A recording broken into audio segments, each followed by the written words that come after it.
Hi friends, Teacher Lisa here. Today I'm going to read a book called Rabbit's New Rug. And when my kids were little, this was one of their favorites. I hope you enjoy it. Rabbit's New Rug.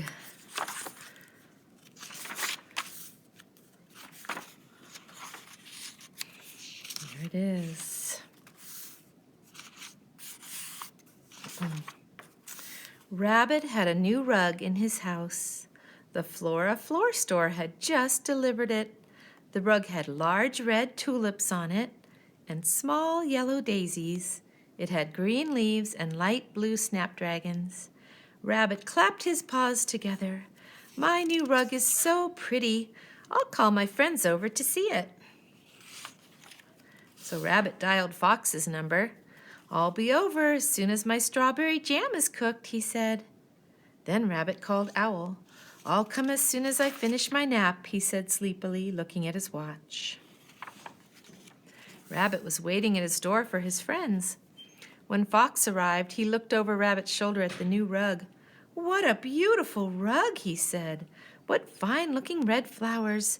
Red is my favorite color, you know." And Fox began to walk into the house. "Don't walk on the rug," shouted Rabbit, holding up a paw. "Look, Rabbit, you invited me over. Am I supposed to stand outside?" "Walk along the edges of the room then," said Rabbit. "Just don't step on the rug." Fox sighed and squeezed close to the wall. "I hope you wiped your feet on the mat," scolded Rabbit. "You really should have worn your galoshes in this weather." "Rabbit, it's summer. No one wears galoshes in summer. Here, I brought a jar of jam for you." "Thank you, Fox, but we'd better not open it. Some might get on my rug and leave a terrible sticky spot." "It wouldn't show if it fell on the red flowers," said Fox under his breath. Soon Owl came to the door. He handed Rabbit a plate of brownies. "From the bakery," he yawned. "I wanted to bring a treat, and I didn't have time to bake so early in the day." "Early," said Fox. "It's 2:00. The day is half over." "Not for me," said Owl. "It hasn't even begun yet." "Thank you for the brownies, Owl," said Rabbit. "But we'd better not eat them. Someone might spill crumbs on my new rug." Owl looked at the rug. "That's a fine rug, Rabbit. Almost too pretty to walk on." "That's why I'm standing here near the wall," muttered Fox. Just then Raccoon came by and looked in the door. "Why, Rabbit, you have a new rug," he said, and then he noticed his friends leaning up against the wall. Raccoon wondered why they were standing there, but before he could say anything, Rabbit asked, "Are you molting, Raccoon? Black hair would look bad on this new rug." No, I'm not molting," said Raccoon. "I think birds molt," he said, frowning at Owl. The animals stood in a row along the wall and admired Rabbit's new rug.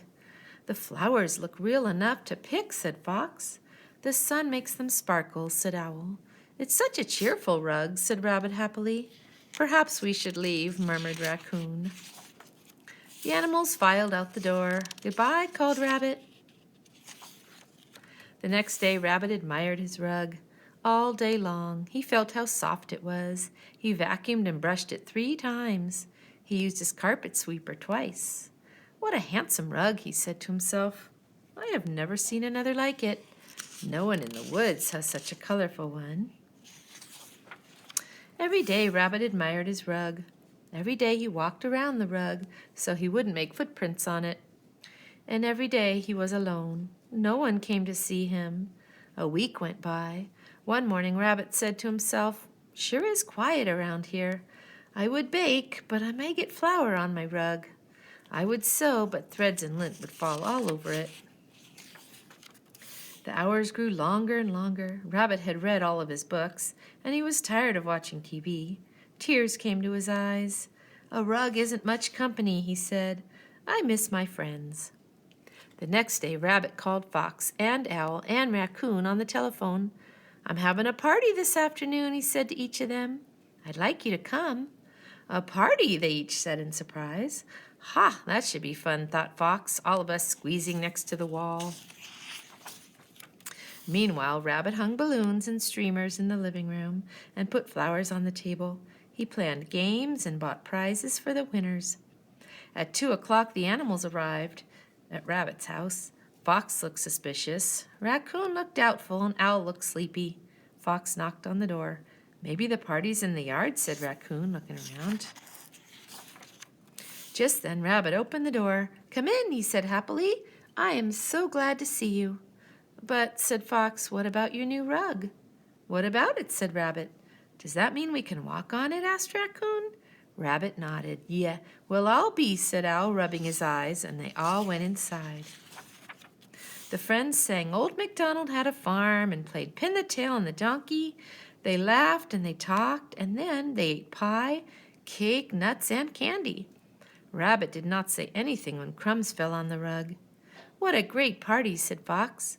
What good food, said Raccoon. It's a fine new rug celebration, said Owl, who was wide awake now. After everyone left, Rabbit sat in his rocking chair. He rocked back and forth on his new rug. He looked at the bright flowers. All around him he saw streamers and balloons and leftover food. Rabbit yawned and then he smiled. There's nothing like old friends to help break in a new rug, he said. The end. There's a picture of the beautiful rug. All right, until next time. Bye, friends.